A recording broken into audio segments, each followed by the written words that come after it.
আমাদের ছাত্রের উপরে লাঠিচার্জ করে এই অধিকারটা কেন দিয়েছে? এই অধিকারটা কে দিয়েছে?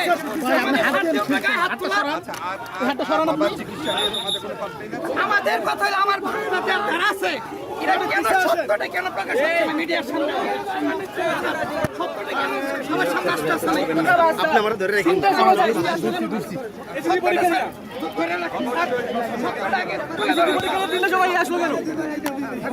এটা কেন ভালো হইলে স্যার?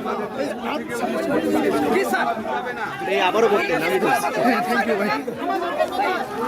প্রত্যেকটা ওয়েবসাইটে